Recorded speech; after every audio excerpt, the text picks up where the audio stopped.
to nobody.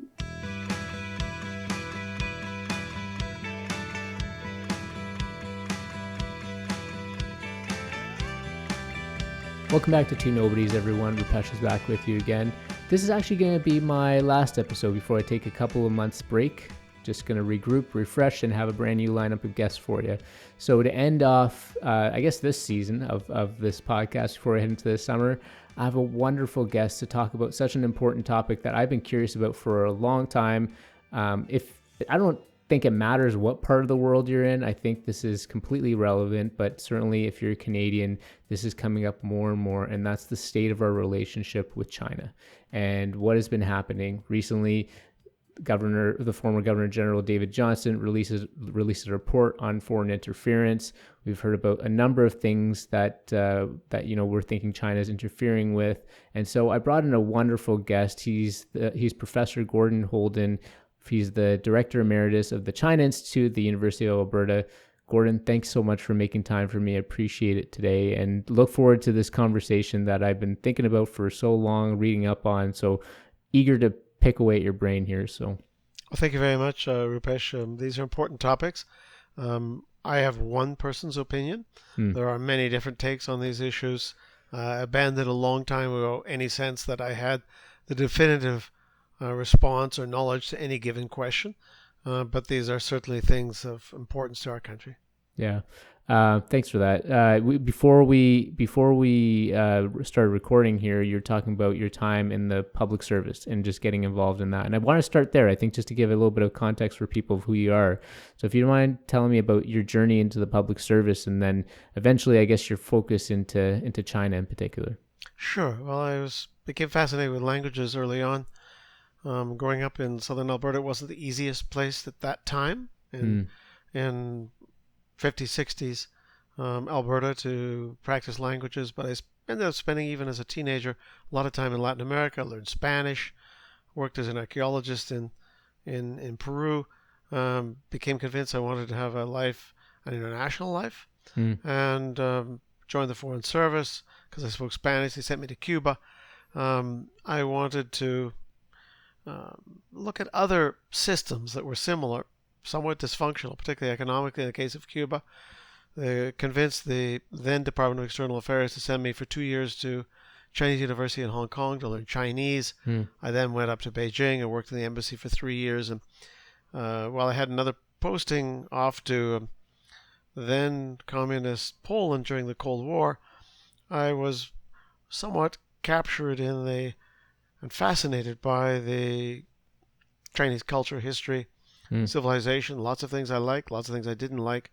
I ended up spending 22 of my 32 years in the Federal Diplomatic Service working on Chinese affairs. I worked on Africa for a couple of years, but 5 postings, 2 in Beijing, 2 in Hong Kong, and as head of mission in Taipei.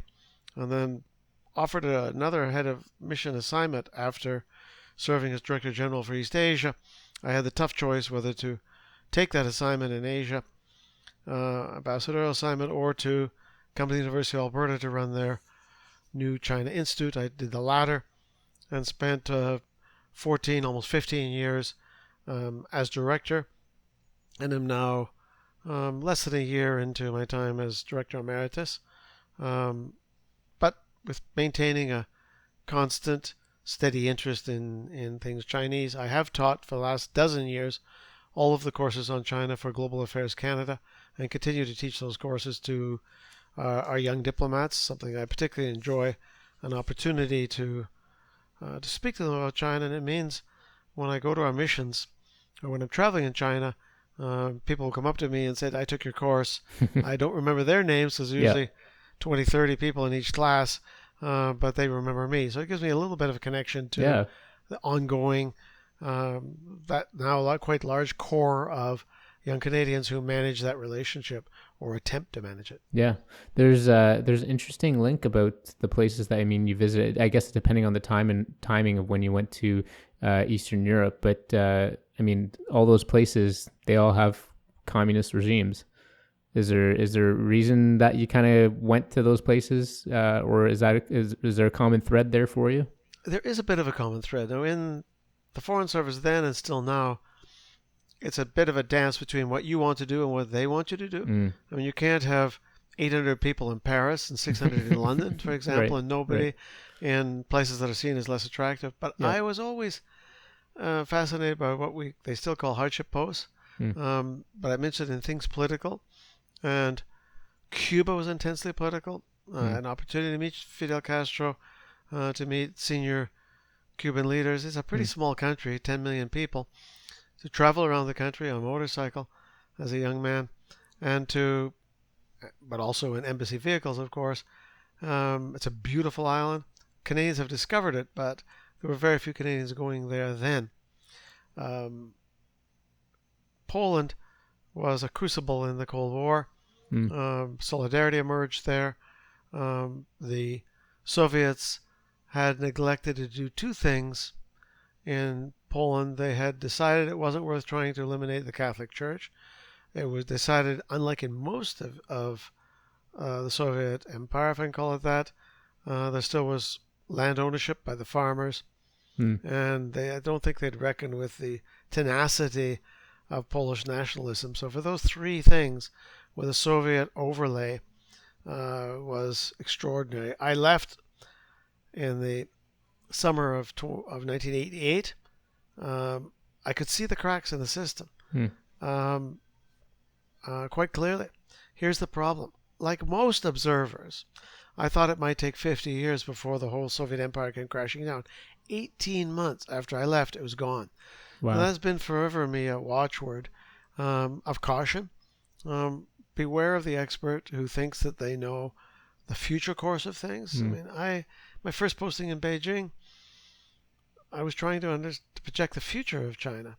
The next time I went as posted to China, I thought, well, that's a bit too complicated. Let me just try and understand what's happening right now. And when I went back as deputy head of mission in the early part of the century, I had sort of retreated to, let me try and understand what's happened, past tense, and then I might learn from that and use it. So China is an immensely complex place. 20% of the world's population, long history, tremendous internal diversity, despite what people think about the homogeneity of the country. And so for those reasons, I found it particularly fascinating. And I would say, I think it was it Ben Jonson who wrote, a man who's tired of London is tired of life. I would submit that in this century that a man or woman who's tired of China is tired of life. I mean, I don't ask that anybody like it or dislike it, or perfectly understand it, but I don't think you can comprehend humanity or this world, particularly now, given that China has an important international role, without attempting to know something about China. And that's where I arrived at. It wasn't through I predicted the rise of China to be rival superpower to the United States. I knew it would recover. I knew it would be important because that has been the history of the last 2,000 years. If you look back 2,000 years, for the vast majority of that time, China's been the dominant Asian player. So it's really a return to the normal, not something abnormal. China almost achieved like naval supremacy at one point, didn't they? They did. If you look back at the, they had, it's primarily a land-based civilization because it emerged in the North China Plains and in western China. They didn't have an important maritime component in the way that you might say about Greece or something of that order.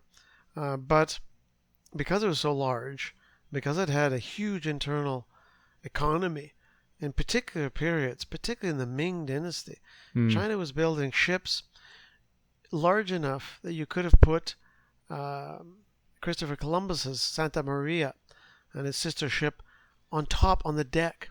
Wow. I mean, there were things I found about China I couldn't quite believe. Like you can find in Ming Dynasty a painting of a giraffe in Beijing at the Imperial Palace. Well, lo and behold, these ships were large enough. They brought back samples when they visited the coast of Africa. Giraffes were brought back, not a couple of them, I believe, Right. to not as a permanent fixture. So these were, and the ships were of a immensity that it was only, let me think hard here, probably in the 18th century that Europe was building ships as large as China had built in the Ming Dynasty. But it's primarily not a maritime civilization. Yes, parts of southern China, Guangdong, Hainan, Fujian, were trading for centuries and centuries, and people were migrating into Southeast Asia and back. But the center of gravity of China has been historically land-based continental power focused on the landmass, the massive landmass that is China. What do you think would have happened if China? Because I think what I've heard is that at some point, some of their naval fleets were destroyed, or they didn't invest as much into it, or something like that. I don't know if they would have achieved. Because at that time, if you achieved naval supremacy, you're the superpower, right? You're taking over large parts of the world. What do you think would have been the consequence if China would have expanded beyond its borders? Well, its borders are already huge. And that North China Plain civilization I mentioned was the launching pad for both military expansion, but also just colonialization, movement of northern peoples, assimilation of southern peoples. So this is a country which is almost identically the size of Canada. We pride ourselves as being number 2, but U.S. and China are virtually the same size as us, and China is much more thoroughly occupied in different directions, not a thin fringe around the border. But your question about, it's one of those extraordinary what ifs. If China had been a South China focused civilization, which had a large maritime component, which is just a reflection of the geography and the landscape and the richness of the maritime resources, if they had kept up that extraordinary skill that built, I mean, the voyages that took the Ming Dynasty fleets on these exploration trips were, you're looking at 10, 12, 20,000 people on board. This was an armada, a massive. It's extraordinary. Yeah. But it wasn't wholly military. And perhaps a more far-sighted, more southernly focused leadership would have maintained this. But instead, in the late Ming, the ships were destroyed. Much of the records were destroyed. And in the early Qing dynasty, which was very much a northern-based dynasty, entirely a northern-based dynasty, they actually moved the population away from the coast. They could just do that. Nobody's going to live on the coast for that. Didn't last forever, but it lasted into the beginning of the Qing because they were, for a bunch of reasons, they were nervous about some of the remnants of the Ming that were operating off the coast, and also the what they called Japanese pirates, etc. But you're quite right. A systematic. There have been books written that fantasize, in my view, about voyages that Chinese ships took which they didn't take. And I don't believe them for several reasons. One is the Chinese were a meticulous records keeper. And even the records that did survive demonstrate quite clearly where they went. We know where they went. And often local cultures, states, record their arrival. These weren't sustained for long periods. But if they could have, with the ships they had already, colonized Australia, they could have dominated militarily Southeast Asia. India is a bit complicated because it's also very large. There's a large and ancient civilization that would have been, as the British discovered, not something that you might conquer it, but could you absorb it? I doubt that. But they could have, I believe, conducted cross-Pacific voyages, which they did not, and they could have settled. Again, this would have meant displacing peoples. Just happened with the Europeans arriving in Canada. They could have arrived and colonized the western littoral of North and Central and South America. So these are all fantasies. If they'd moved as they did to a extent into, once you get into start approaching the Middle East and Europe, you ran into strong civilizations, and distance begins to play a role as well. The Mongol and the Yuan dynasties, just even governing an area as vast as China and beyond, you start running into a lot of friction involved with how do you get messages out, how do you get them back. Yeah. They overcame these to some extent, but without telegraph, telephone, modern means of communication, those far-flung empires were very difficult to administer. That's interesting. You were talking about your time in Cuba, and just there's something about, just really quickly, that piqued my interest. Cuba-Canada relations. Why are they strong? Like, why have we been able to have such good relationships with Cuba compared to other states? Yeah, very good point. And just an aside here, I have 2 dogs sleeping in this room around me, and they resist being kicked out. You may hear a little bit of snoring in the background. That is not me. Those are my canine companions. For Cuba, it's a fascinating case, and I remain fascinated by Cuba, and I think it has some relevance even for modern kind of China relations. U.S.-Cuba relation was super strong. The U.S. military, Teddy Roosevelt played a role. I think that Cuba might have obtained its independence without American help, and America basically pushed the Spanish out and sort of settled that. Cuba had some amazing generals who fought in that war and did a lot of the heavy lifting.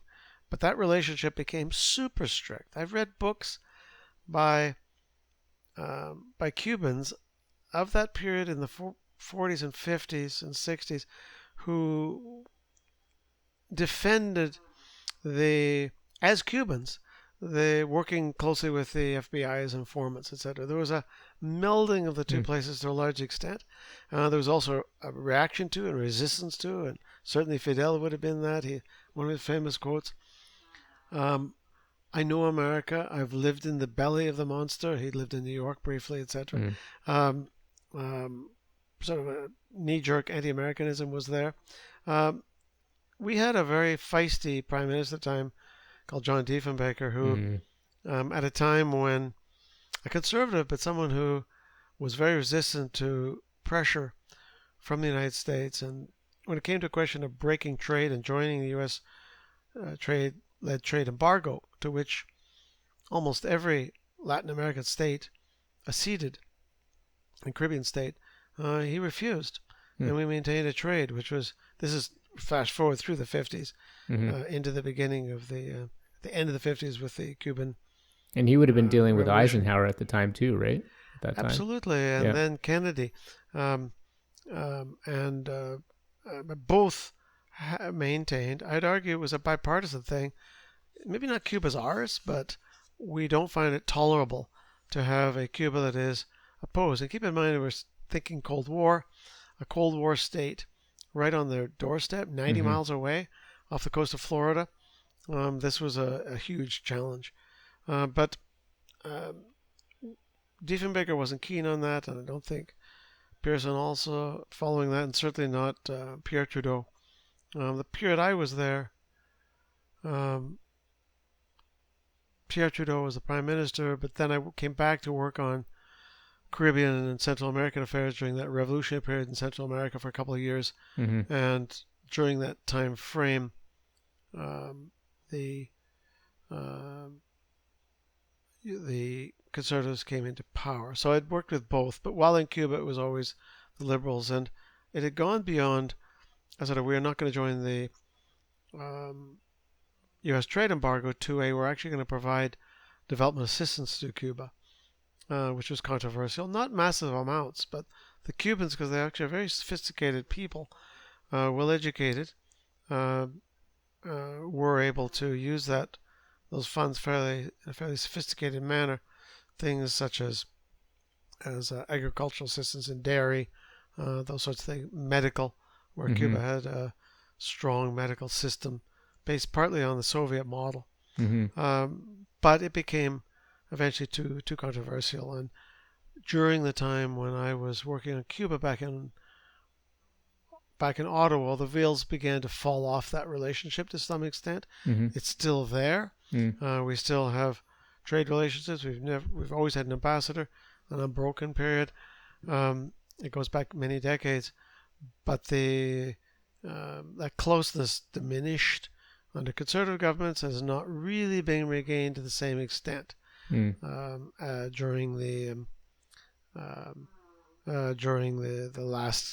the century, one could say, but it's still a unique thing. When I hear you talk about sort of starting with Diefenbaker through Pearson through Trudeau, like it sounds like examples of bold leadership, right? Like to be able to stand up against the pressures of the United States, especially during that heightened Cold War period. Is that fair to say? Or I think it's fair to say. Ironically, I think it was a little bit easier. We have to keep in mind the power of the United States in that, it was the Cold War was a titanic struggle between two great powers. And at its height, the Soviet Union controlled about a third of the world's economy through Comecon and through its various allies and satellites and its own huge size. But the United States, we were making a major contribution to the Cold War in Europe. We had a large troop contribution. We were very much engaged in that. And I think there'd been a grudging acceptance of that Canada, this was something they weren't going to be able to break, or that it wasn't worth the effort. When I was in Cuba, when I first arrived there was no U.S. mission. Their U.S. interests were looked after by the Swiss. While I was there, they opened an intersection in their old embassy, which was still under the flag of Switzerland. And it used to be quite amusing. If you called up the U.S. Embassy, you'd get a U.S. Marine, not in uniform, answering, "Embassy of Switzerland, USA intersection." It was worth the phone call just to hear that. And but they, obviously, there, I was a junior officer, but the U.S. mission is interested in what we were doing. And when I was back in Ottawa, I would occasionally go down to Washington, and various U.S. agencies, I won't name them, were interested in what was happening in Cuba. That was quite normal for working with our ally. But I quite like the Cuban people. I was not a big fan of the Communist Party of Cuba, but I will concede that the reforms on health, which gave basic health to Cubans, lengthening their life expectancy considerably, universal education, were impressive. I think if Fidel Castro had done those things and retired in 1965 to his estancia or whatever, to somewhere in Cuba, leaving power and handing the power to a coalition of parties or a broad grouping of Cuban society, he would be like Jose Marti, universally admired hero of Cuba. And it's so often in life that people overstay their welcome or their time frame, and that's what I think he did. And for that reason, but also it could be quite impressive. And at the time of the actual revolution, the period immediately after the revolution, there were no shortage of people who were shot for their opposition. My problem in life, and this was you're going to see when I talk about things, I was never the perfect civil servant because I didn't easily arrive at a particular situation. I tended to be very much on the one hand, on the other hand kind of guy. Isn't that a true public servant in general? No? Probably, I suppose. Yeah. So if you ask me, Cuba good or bad, I can't answer that question. Yeah. Good, I'd say the people, and amazingly, the natural environment. Cuban food is not one of the most inspired in Latin America. That's not one of their strengths. But they got a fascinating history, great heroes. I like a lot about it. There's things I don't like about the political system and its record in Cuba. Try going to Cuba as a vegetarian. That was my first time going to Cuba. They do not understand what that means. I'll tell you. They just think it's vegetables. So it was an interesting experience. Canada had a role in when the United States opened up diplomatic relations again with Cuba, right under the Obama administration. I heard that Canada played a role in that. Do you know anything about that? I believe we did, but I also believe that because of and I know some of the people who served in the um, U.S. diplomatic service at that time. In fact, I searched for his name, but one of the previous consuls general of the United States in Calgary, of all places, had worked super hard, and he was the deputy head of mission in that intersection in Cuba that laid the groundwork for the establishment of relations. And I've lost track of him, but when I would go down to Calgary from Edmonton, we would get together for coffee or a meal and talk more about Cuba than about China because of his time there. So I guess I believe that we had a role, but that the Americans and the Cubans had established pretty substantive through their intersection and through movement back and forth. I think there's a lot of stuff under the radar that was happening, of which this individual, future consul general to Calgary, was part of. So I'd say the bulk of the heavy lifting was done by Americans and Cubans. Yeah. Have you seen this show on Netflix called The Diplomat? I feel like have you heard about it? I've heard about it. I'm resisting watching it because I just as a former diplomat, I always object to. I hate it when I sort of see something like ambassador level member of the frequent purchase club or the I've seen. I think the Japanese had a car they're selling in Asia called the Diplomat or the I can't quite bring myself to watch it. I eventually will, of course. Yeah. But I've been steering clear. What do you think of it? Well, so far I've watched a few episodes, and I mean I don't know how to judge it. And what I guess my question was going to be, I don't know if the general public has an understanding of that world and how you get involved in the foreign service or becoming a diplomat. And there's an air of secrecy, I think, around it, right? It seems that way. So I guess my question back to you, even if you hadn't seen it, is how do you get involved in the foreign service? How do you become a diplomat? And what is that life like overall? Sure. Well, it's something I do feel passionately about. And when I was at the University of Alberta, I had a rule, because we were on a university campus, although we were, Chinese Institute is a think tank situated in a large university, is that I would speak to any student once. So not necessarily at the exact time they stuck their head in the door, but I told the reception staff, someone comes in, I don't care if they're an undergraduate, a freshman, grad student, I'll speak to them. And often they would come by with those sorts of questions.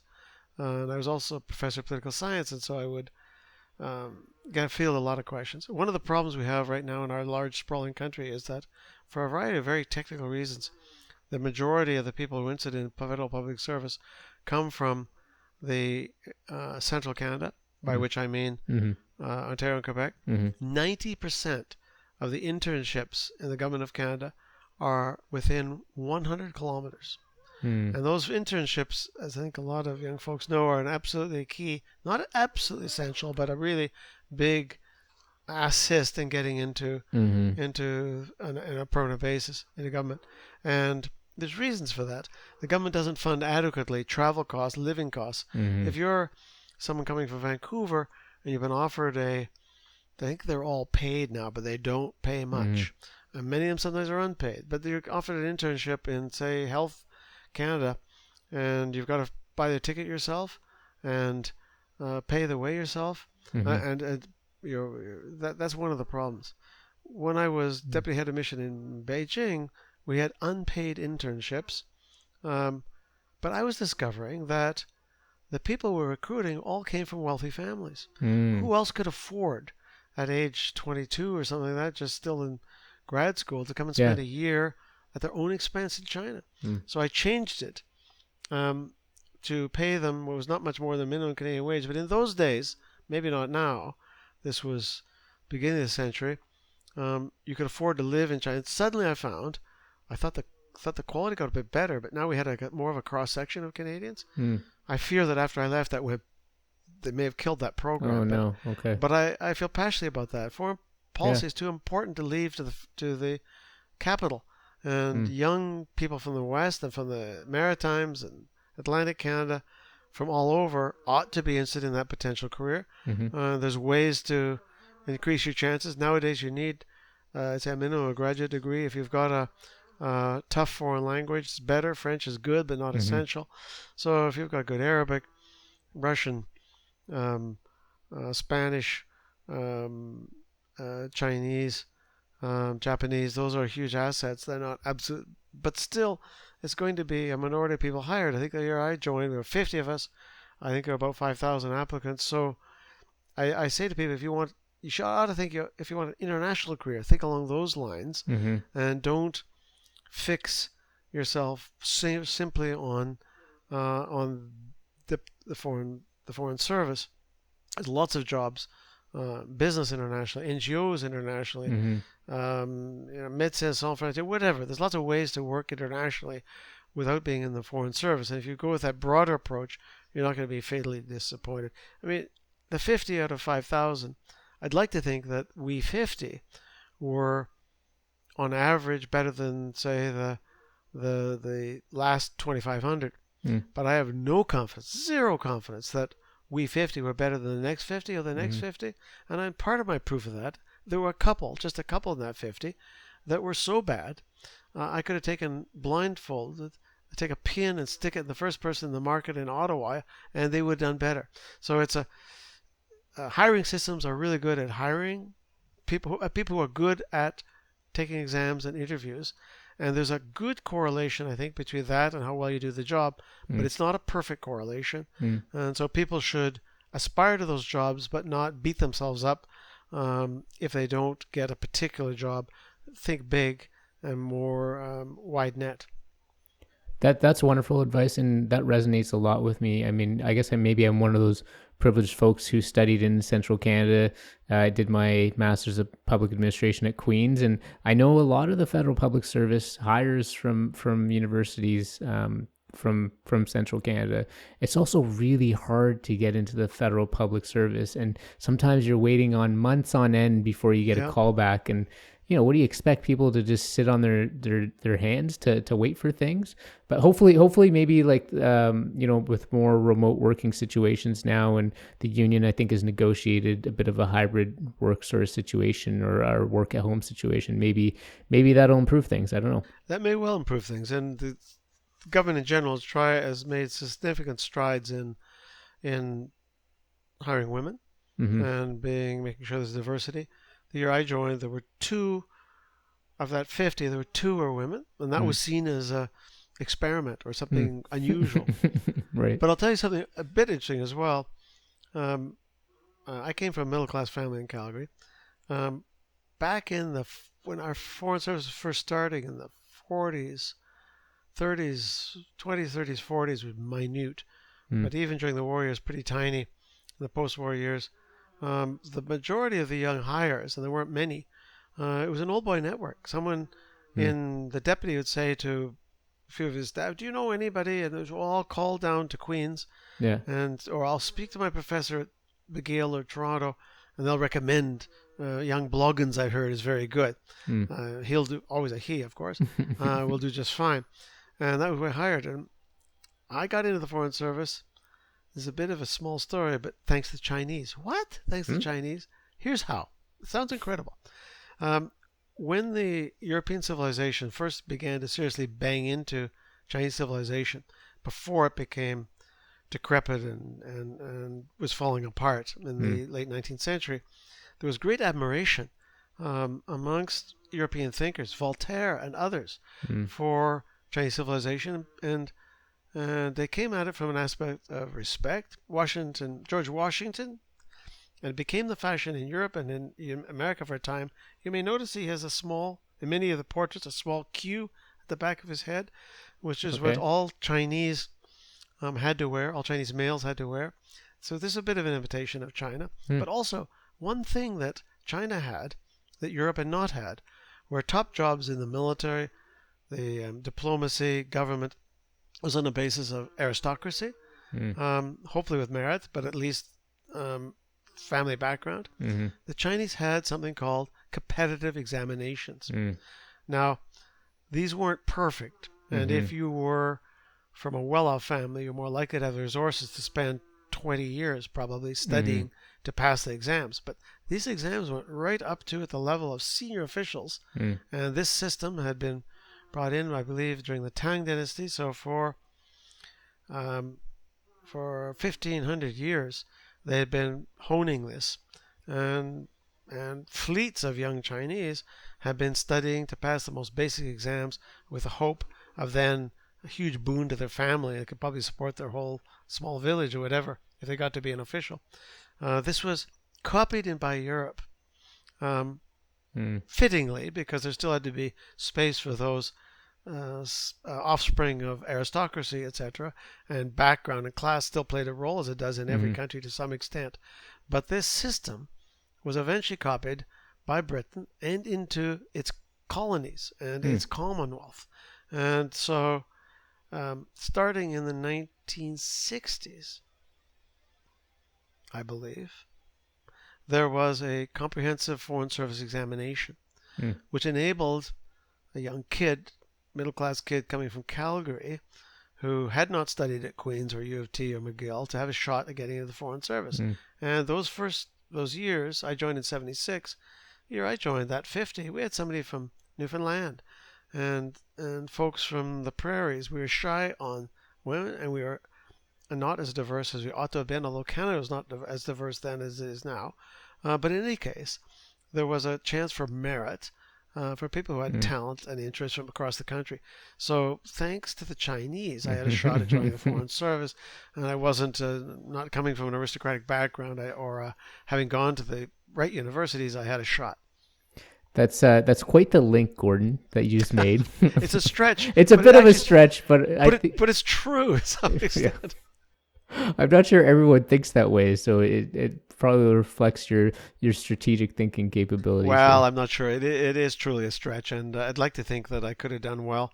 Maybe not in the Foreign Service and several other things, but it is what it is. And but I am a strong believer in a broad-based recruitment to institutions, be they private or public, and that there has to be a great vigor in institutions to make sure they're hiring the best people. And I'm not someone that says hire by quota. I mean hire by talent. Just making damn sure that you're actually gauging talent and potential, and not just some other make it easy formula. Yeah. China doesn't seem to be that place anymore, though, the way you describe that, like in terms of people rising through based on merits. It seems like, again, this is from afar, have no real evidence of this, but it seems like if you want to get involved in, the Communist Party of China, the CCP, that it's kind of who you know. But I don't know. Do you have any sense of that? Like, is it still that sort of merit-based, like, competition kind of thing, or is it changed? Here I'm going to have to come back to my standard on the one hand, on the other hand. Right. Because a place as big as China has elements of both. Okay. They still have competitive examinations, including for positions in the civil service, and they're fought over. Even the fundamental entrance exam to university, which takes place around the age of 14 or so, is a thing of immense focus and obsession amongst parents and young people to qualify. It makes a difference, make or break, at early teen years, where they're going to have a job, have a shot at a professional job, or a job where you might be working in a factory as a worker. And so those exams, I think, are still accurately held. They're for real. There's a bias, as there was in dynastic China. If you come from a family that is has more resources, can allow you to go more cram schools, and to interest you from a young age in these other things that pertains. But there is an institution called the Communist Party of China, 90 million members, and there's a limit how high you can go without getting involved in that particular network. That's 90 million. So that would be about 7 or 8% of the Chinese population. Yeah. Just back of the envelope calculation, 1.4 billion. Mm-hmm. So it's not a small institution. But if you join that, and that probably means joining a communist youth league activities as a young person in high school and in college, and then you're approached for recruitment, you then begin a long period of potential ascent. Xi Jinping, 30 years of keeping your head down, working hard, cultivating contacts, as you said, Guanxi, who you know, absolutely critical. But it's not without some reference to talent, because when I deal with senior Chinese officials, some of whom I met when I was there just a month ago, they often tend to be quite well educated and pretty smart. It's a huge gene pool. I mean, the comparison's India, I suppose, where there's an immense amount of potential there, almost without limit by the size of the population.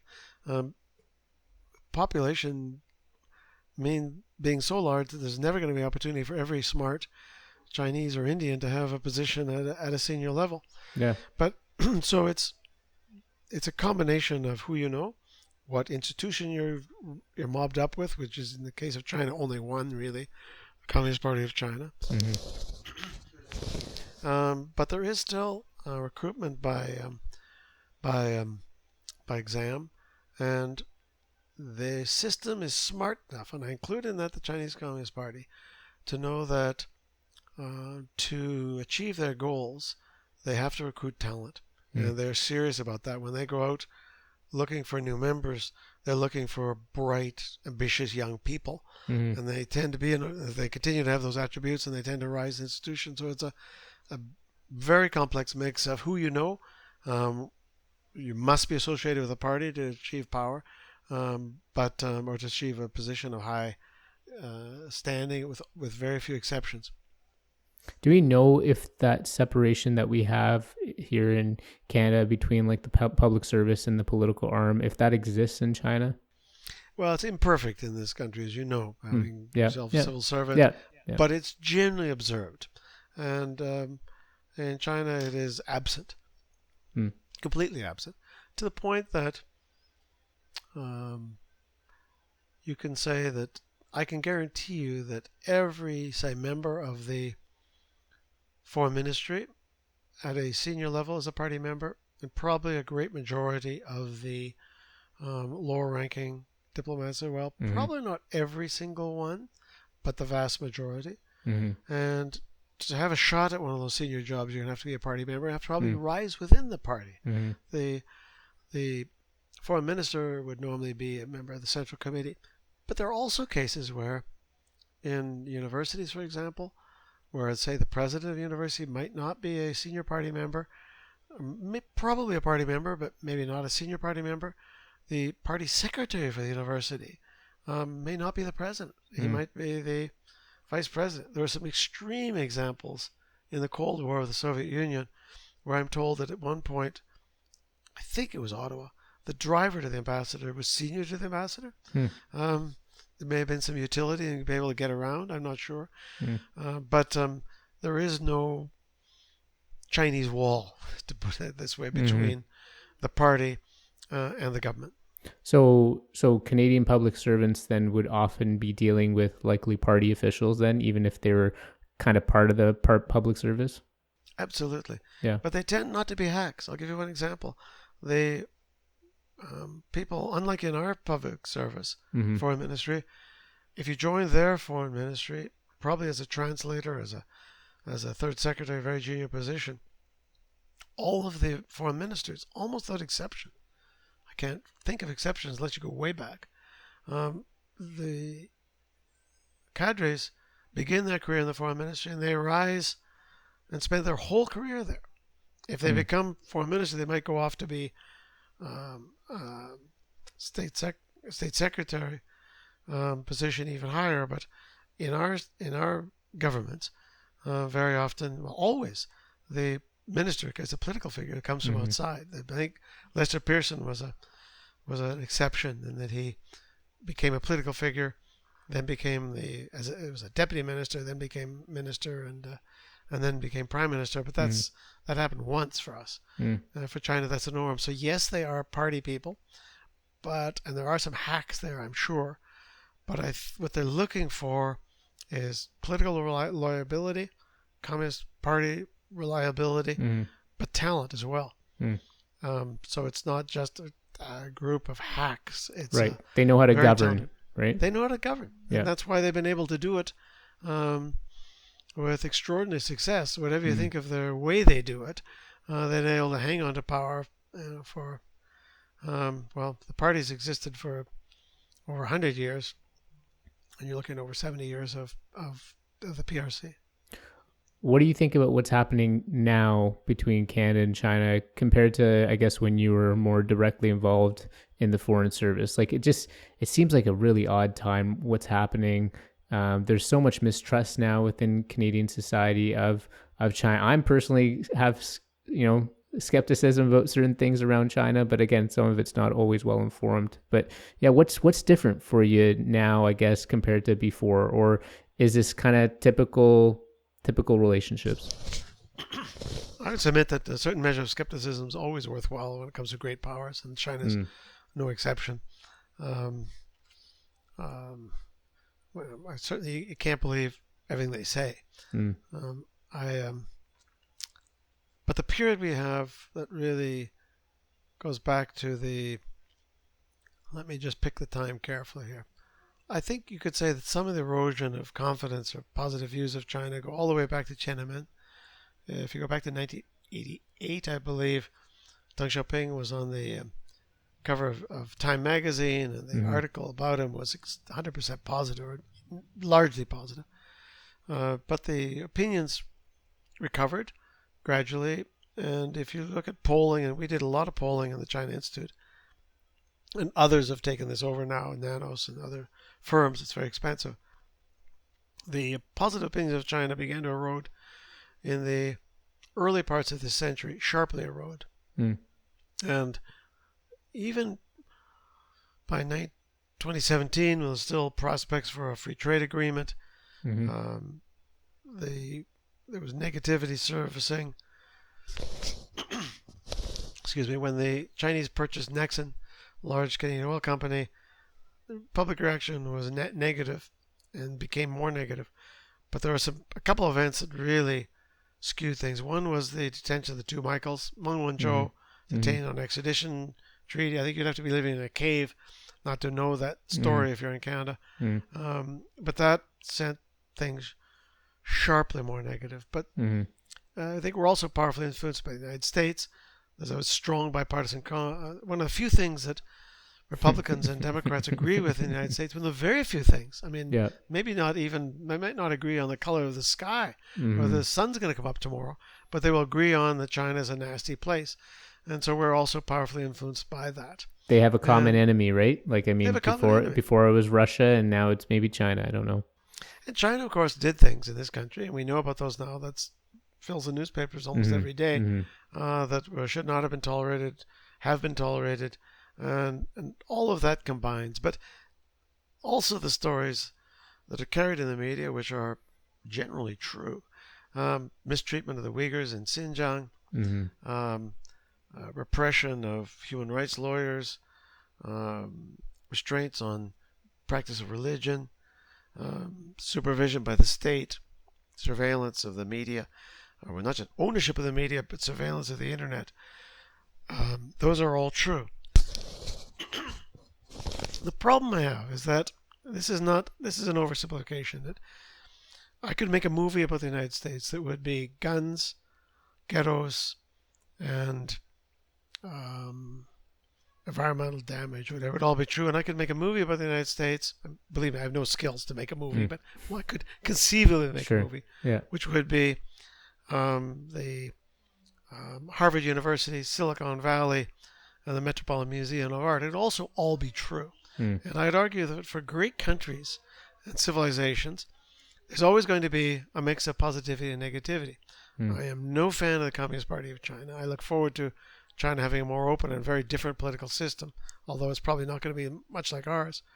But I can you could make that movie that would be Xinjiang, religious oppression and surveillance, or you could look at that brilliant history, the vibrancy of the Chinese civilization, including its peoples and its cities, which are more modern, quite frankly, the top tier cities than our Canadian cities in very important ways, and Chinese science and all that is very advanced. The problem I think right now in Canada is that we have it's not that the things that are in the paper that are negative aren't true, it's that that's the only story being told. Yes. And when I was in Guangzhou a month ago, the young people, I'm always fascinated by the young people because that's the future, right? The young people in Guangzhou, which is that one of the top tier cities, in their dress and mannerisms, they would fit perfectly into New York or Paris. They were dressed in the latest fashions, extreme by my standards, but normal for people in their early 20s, etc., young adults. And they were clubbing and going out to restaurants and bars and mingling and doing all the things that young folks do on their time off. And I don't get that sense from the Canadian media and those fleets of Chinese university students. They're not all just being indoctrinated. They are learning a lot of things. And sometimes when you get to know a few of them, even within China, if they don't feel they're being monitored, they have quite interesting views that don't necessarily coincide with the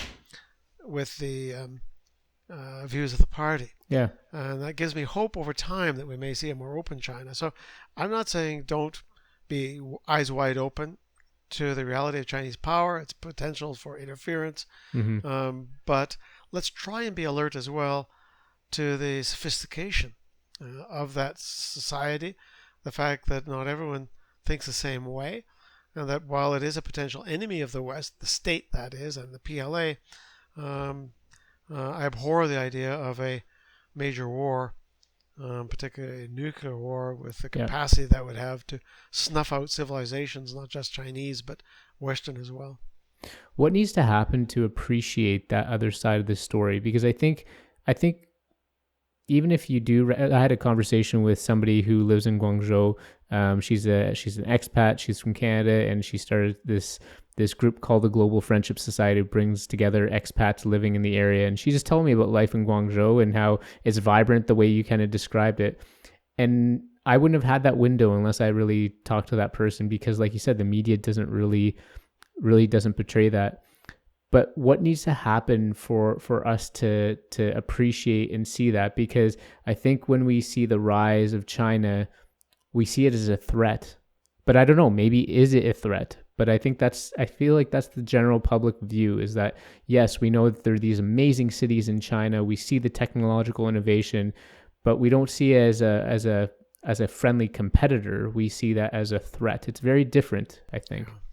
Well, I think it is a threat, and let's put it in the crude terms. It's a military threat. I mean, I was head of mission in Taiwan. That's a vibrant democracy that came out of authoritarian system, and it's small, but we're small. There are 23 million people. We're pushing 40, but in my view, they have the right to, as in the UN Charter, to have self-determination, etc. And China, the state and the military, with a lot of public support, actually, is determined to return it to the embrace of the motherland. The phrase was used for Hong Kong, with probably similar results if they were allowed to have their way. But the world is complex, and one of the things I have learned is you need to appreciate that complexity. And I have a fear of, or one of my counterpart when I was the head of mission in Taiwan was an American Republican appointee, but with a very deep knowledge of Asia. And it's a time when it looked also in the Chen Shui-bian was the DPP, the Democratic People's Party of Taiwan, and he was the president at the time and was in the face of China. And it looked like there might be a risk of a war between the U.S. and China over Taiwan. And he said to me, Gordon, a war between the U.S. and China, full war, would, quote, spoil the 21st century. And when I went back to Washington, where he was then living out of the government, I asked him about that, reminded him of that. He said, Gordon, I haven't changed my mind. And that is a bit of a watchword, I think. Not that I have all-seeing wisdom on this, but having spent the first part of my career on the Cold War, and the fact that it ended the way it did, that basically the Soviet Union went to sleep, and we're seeing the after effects of that now. We saw it in the Balkans, and now we're seeing it in Ukraine and Russia. So even those great political structures don't necessarily disappear without a lot of a bit like a big earthquake. We'll have aftershocks. We're seeing aftershocks, but it didn't have to end that way. It could have ended, and it wasn't just the Cuban Missile Crisis. There were other periods when there were false alarms, when the Soviets misread American signals, thought there might be an imminent attack, and just the aggressiveness of some parts of the late Soviet Union, Afghanistan, other places. I could imagine where by accident there could have been a nuclear war with devastating consequences. We sort of assumed that things just end and that the West comes out on top, and I do hope that is the case. But we have to be alert to the risk, and that does mean, for the time being, and for some time, I fear, we're going to have to live with a increasingly powerful China, with a military that, if it's not, which is a solid number 2, and wants to be equal to or greater than the United States, that's going to be a very challenging time. And how do we get through? How do we tiptoe through a good chunk of this 21st century before, hopefully, we have a political system in China that more closely resembles ours, and we can live with that? I mean, Kissinger and Nixon and Mao and Zhou Enlai made accommodations in the late 60s and 70s so that they could get along. They had a common enemy, the Soviet Union. That was the unifying glue. Without that, it wouldn't have worked. And they basically agreed to sort of, or they did basically say, we're not going to pay attention to what's happening in China. You don't pay attention to us. This is a strategic arrangement only. It's hard to imagine that now, because we in Canada, we are proud to say we live our values, our foreign policies, our values. And that doesn't work very well when you're dealing with a big, powerful country that has a totally different political system. So I don't have an answer to that, but I know that China's moving from a small number of ICBMs to perhaps as high as 1,000, 1,500, and that will put them easily in a position to, as the Russians and the Americans are in a position now, to destroy the world times over. So the idea that we're just going to build our strength for a war is not that simple. You need to defend ourselves, but how are we going to outlast the government we don't like in Beijing, or how are we going to find ways to work with them? And of course, is there going to be a solution to climate change? Not without China. How are we going to deal with global health challenges? Not without China. So it's even while maintaining our defenses and being wary and protective, there has to be engagement. What do you think about this approach that's coming from most Western countries of like kind of this let's isolate China kind of policy or approach, right? Like let's deal, you see with the trade agreement across the Pacific, right? With a lot of those countries, I think the idea is to kind of isolate China, right? But to your point about taking on some of these global issues, you can't do that without China. Well, that's it, I think. And I think that apocryphal story, I'm told, but it may have been true, that in the 1950s, I believe, there was a story in the British headline in one of the British newspapers said, "Fog in the Channel, Europe isolated." And of course, that's a totally UK-centric view. And I've seen those arguments in Canadian foreign policy efforts in the past, idea of isolating China. Quite frankly, given China's global reach, it is the leading trading partner for most of the world's countries, second for us, and has an international profile far, far greater than ours. So who's isolating whom, one could argue. I think that it's impossible to isolate China now. They're simply too large, too connected. They have a lot of friends in Latin America. They are positively viewed in places, more positively viewed than the United States, often in places like Africa. and the Middle East. So we're not going to be able to isolate them. I am in favor of Western coordination of policies so that the major democracies can, rather than being picked off one by one, can stand as a group for key issues. But that's not the same thing or nearly as ambitious as isolation. Isolation is not going to work.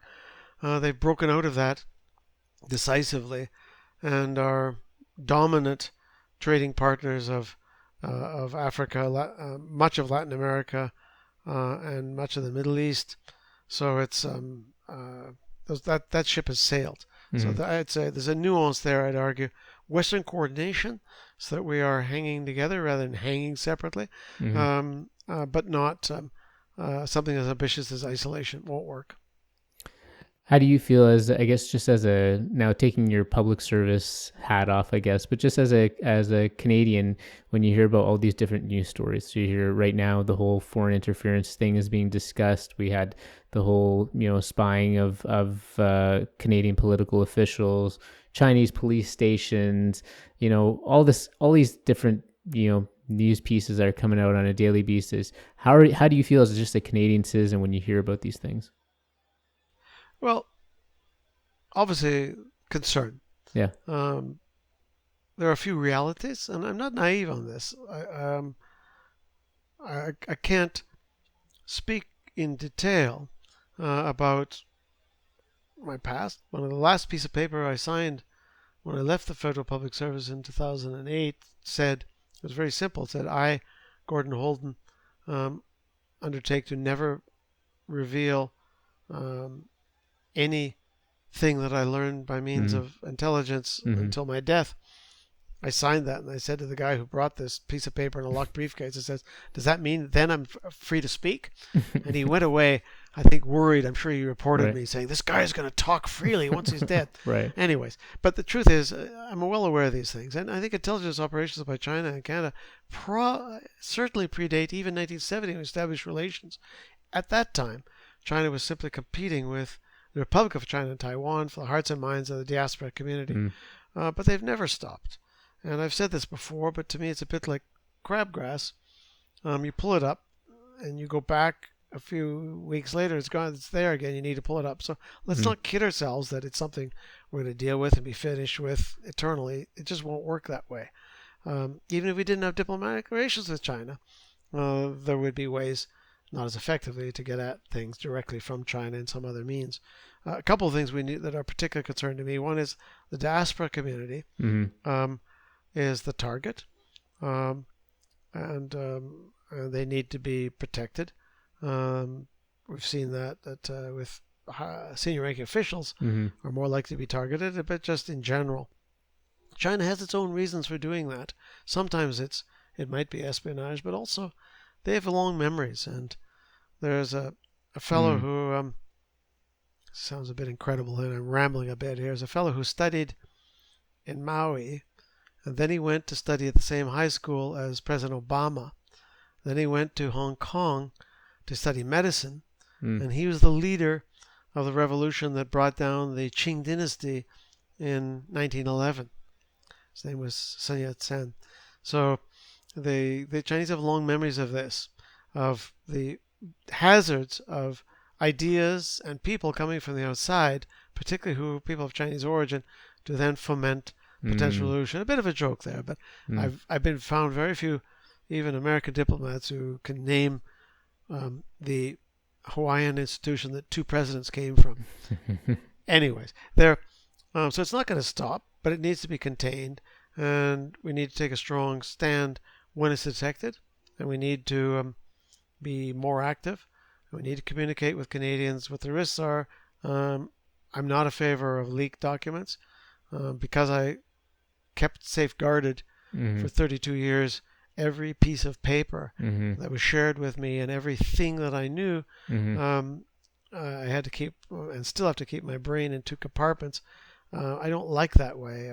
It makes our allies nervous. We receive way more intelligence than we generate, mostly from the United States, but even from others. It makes them very nervous, and I know that, having had a conversation with a Western diplomat just this week. damages means and sources. If you look back at those leaks, assuming they're accurate, and I have no reason to think they aren't, you look very carefully and think to yourself, where did this take place? How did this happen? Of course, the other side is going to be looking very carefully, where did this come from? Where were they? What happened when this conversation took place? How did they know this? And they'll then take countermeasures. It's not a proper way to do it, and it's never going to be perfect, because even with, say, a public inquiry, there's going to have to be great chunks that are held behind closed doors with information very tightly held. That's the nature of the beast. That's the way that governments operated and intelligence has operated for several thousand years. And I don't know of any serious country that doesn't have to operate to some extent in that. I mean, if it doesn't, no one will ever tell them anything. Gordon, I'm going to have you back, because there's so much I want to talk to you about, and you're just a wealth of knowledge. But if you don't mind, before we shift to the last two questions, just thinking about what's happening in Taiwan, given that you had some time there, and it seems like there's this ratcheting up of military operations on both sides.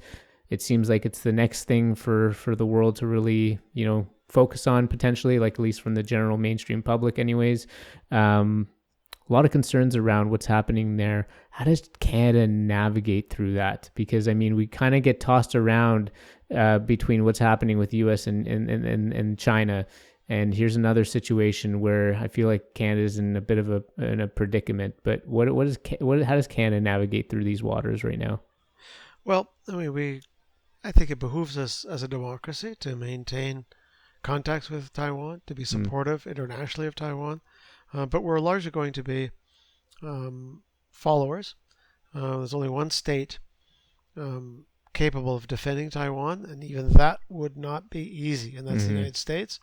There's still an unknowable question: as are hypersonic missiles fired in great numbers from the Chinese coast capable of sinking U.S. aircraft carriers? Aircraft carrier in the United States has a complement of about 5,000 men and women.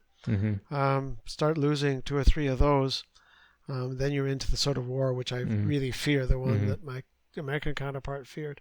There's things we can do in terms of economic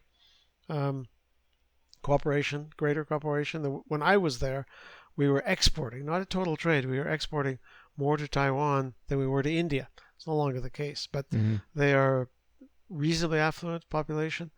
But no one can defend them effectively except the United States. They do not have the capacity to do it themselves. And quite frankly, it's not a very militaristic society. And look at the numbers. China's not a very militaristic society? Taiwan. Oh, Taiwan. Sorry, Taiwan. Okay, it started out that way. They had like 1 million, mostly military, who arrived there, a couple of million from the mainland. But it's the people there are friendly. They are quiet and thinking, and they're a very admirable population, but it's not they value education and a comfortable life. They're not hard-edged at all. Look at the numbers. Russia, Ukraine, 4-1. China, Taiwan, 60-1. 60-1. Wow. Now, mind you, crossing 100 kilometers of rough seas against opposed maritime landing, one of the toughest things militarily, but not a hope without. And China's not about to change their mind on this. I don't think it is imminent, though. We have a very calculating, small c conservative, in my view, government in at least when it comes to foreign policy in Beijing, that doesn't like a lot of adventurism. Where's the long list of countries they've invaded? Not really. Their policy has been much more effective. Build our strength over time, build a giant economy, so you can build a giant military. They haven't managed to let themselves drift into a bunch of wars. And I don't think they want to drift into this one right away either. But this is a place they will fight for, given the opportunity where they think they can win with acceptable losses. Maybe Ukraine has given them some second thoughts. I was gonna ask you about that too. Yeah, the influence of what's happening in Ukraine. I think they have given them some second thoughts. I think they've been surprised at the strength of the Western reaction, the cohesion of the West, the cohesion of NATO, and even. So that's an actual thing, Gordon. Like you hear it in the media, like the thing that's sort of held up against, like what's allowed Ukraine to really be able to fight against Russia is, the support from all Western countries and that cohesiveness. Is that an actual thing? I think it is a thing. Ukrainian nationalism is not, having lived with Polish nationalism, is not something to be toyed with. It's very real, and they certainly would have fought. How well they could have sustained the fight without external support from their neighbors and from the West, I think, is entirely another question. And the game is not over, right? We have yet to see how this all ends, but hopefully it ends with an independent Ukraine. Mm-hmm. Yeah. Okay. But you feel like the Western cohesiveness has definitely given China some pause on what's happening. I think it surprised them when I was in China in late March, early April. One senior foreign policy expert said to me that who had been to this Munich security conference in earlier this year, he said one of his main takeaways was the sad state of China-European relations. So I think that this had something been building already, but I think Ukraine accelerated that, the need for democracies to be cohesive and support each other. And I think that Europe was dismayed at China's support for Russia immediately before the war. Not military support, but political support, economic support. And I think this was has been a factor in Europeans re-examining in mostly a negative direction. Now, having said that, unlike Canada, the Chancellor of Germany's been to Beijing, President of France, Australia has sent ministers. The U.S. President met Xi Jinping in Bali, etc. So we're in a position where there's 0 Canadian ministers traveling in either direction since 2018. So we're in the worst position of our allies. But the allies have also been increasingly wary of China. I've heard that we should send Jean Chrétien over to China. Apparently he had good relationships with them. He did, but you can imagine. I stay away from political issues. I have a great admiration for. Yeah. I'm a nonpartisan. I have a great admiration for our prime ministers generally, and certainly for him as well. Multiple majority governments, etc. I have no criticism of he the person, but no one person in or out of politics is going to solve the problem. The bedrock issue, which you alluded to earlier, Canadian public views on China are in the low double digits. Sort of 10, 12% positive views. Working with that will be very difficult for any government. Yeah. It was a bit of a cheeky comment on my side. I just wanted to see if you had a reaction to that. Maybe we could switch to the last 2 questions if you're okay with that too. Yep. There's so much I have to ask, but I would love to have you again if there's ever an opportunity to do so. Sure. So our last 2 questions that we ask every guest are 5 for dinner question: dead or alive, who are 5 people you'd want to have supper with? Well, I was sort of thinking this might be all together. You can make it all together. I mean, it would take multiple translators do what they call whisper translation in diplomacy, where someone sits just in a seat right directly behind the person and whispers the translation. You're going to chuckle at these. And these are Qin Shi Huang, who lived between 259 and 210 BC, the first emperor of China, the person who, in effect, immediately before that, the warring states. So that you can go back through a dozen combinations of entities that wouldn't have called themselves Chinese, that fought long wars, big armies. He's not much admired often in China because he had a reputation of burying intellectuals alive and burning books. But the people who wrote those histories were people who had good reasons to be critical of him. Very short dynasty, didn't last long, but he broke the mold of endless fighting between states and created a modern China. And ever since, that has been the leitmotif of China is unity, and that helps explain the Taiwan issue. Second, a Roman, Marcus Aurelius, better known, I think, in Canada, editor of Meditations, 161 to 180 AD, an emperor, but so well educated, he wrote Meditations in Greek and was a generally wise emperor, disastrous son, but someone who could fight wars in defense of the empire and yet at a period of internal calm and wisdom as a leader. Another military person, purely military person, although he also was president, Ulysses Grant. Why him? Well, the combination that was necessary to end the U.S. Civil War and uproot slavery took two people. It took Lincoln, the political visionary and president, and it took Grant, who was the anvil that Lincoln pounded, the hammer, and smashed the South and slavery and ended slavery forever. Racism hasn't vanished, but slavery did. He won critical battles in the West, lifted the siege of Vicksburg. Lincoln was likely to lose the 1864 election, which would have led to some sort of compromise where slavery was continued. The liberation of Atlanta, or the Battle of Atlanta, these things gave the political wind and the means. No Grant, no re-election of Lincoln, and slavery would have limped on for a long time. Deng Xiaoping, I had a chance to meet him on 3 occasions. I can guarantee it wasn't Deng Xiaoping meeting Gordon Houlden. It was Gordon Houlden taking notes, included in meetings because he spoke Chinese, but someone I have great admiration for. No Democrat, a Leninist, but not a Marxist, who took China by the scruff of the neck, who turned it in a different direction by 90 degrees and marched it off, and it became a rich and powerful place. Now, if you wanted China to remain weak and poor, he's not your man. But I'm struck by the fact that the children in rags that I used to see in poor parts of China. China had the largest pool, 300 million people, the UN category of absolute poor, which is then $1 a day in income. He smashed that. Not himself perfect, but he just let Chinese flourish, let the free market flourish. A Leninist, responsible to crack down on Tiananmen. No Democrat, but an admirable human being. I'd love to ask him about the next and last Xi Jinping.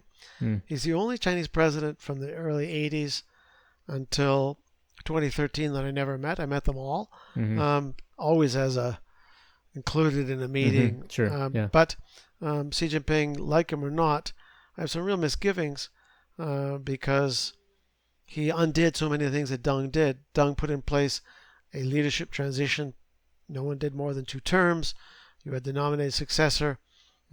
Collective leadership to a large extent, where the senior ranks of the party really counted, and he tolerated factions. He even tolerated many people who had been in opposition to him, and allowed them to remain in power. Maybe not that very absolute, but there was a trial of the Gang of Four, but there was not a trial of the 50 million people who had stood there with their red books.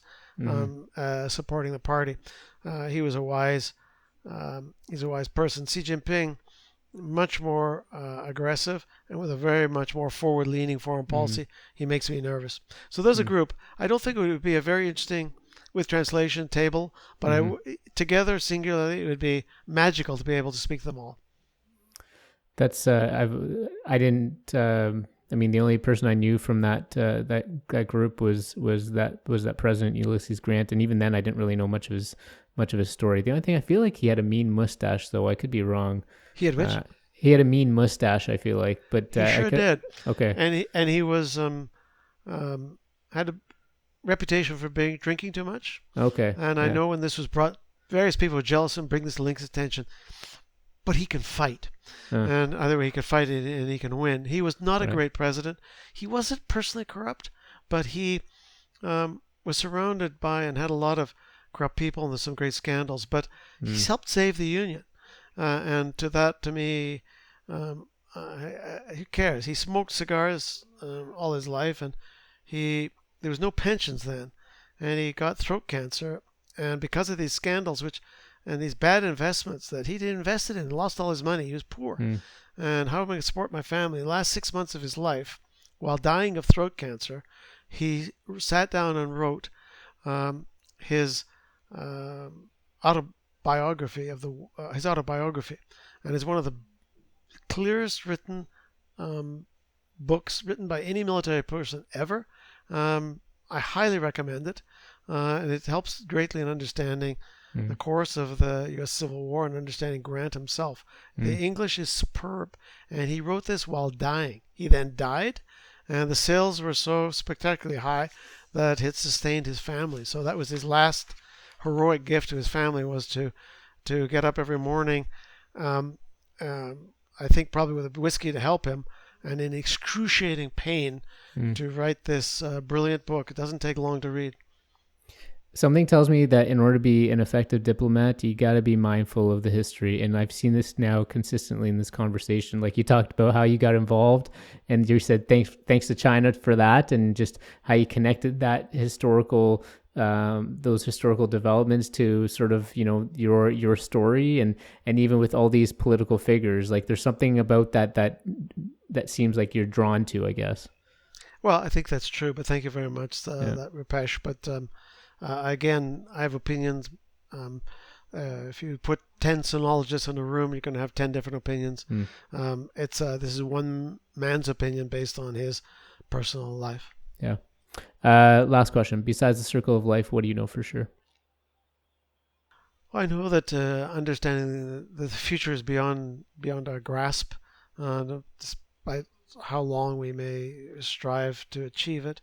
I guess my last observation, which comes back to me often, how difficult it is to be original in any way.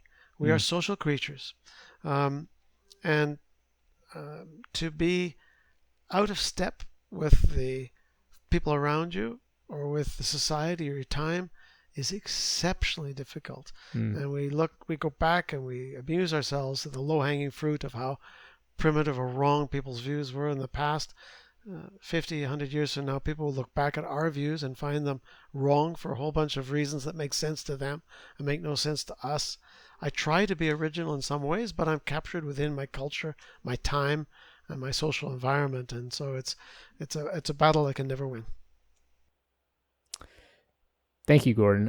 This is a fantastic conversation. Loved every minute of it, and I really hope that we can connect again, and maybe even have you on the show again. There is a lot to continue to dive into, at least from my end, and I appreciated just, you know, again, being in that public service space myself. I can see that holds so true to you, and it's always great to know that we have, you know, ex-public servants, but public servants out there who truly kind of bleed the essence of what that role is, and I can see that embodied in you. So thank you for doing that, and we'll put all of Gordon's information in our show notes, and subscribe, and do all those wonderful things. And thank you again, Gordon, for joining us today. Thank you, Rupesh. It's been a pleasure. All right. Take care. Take care.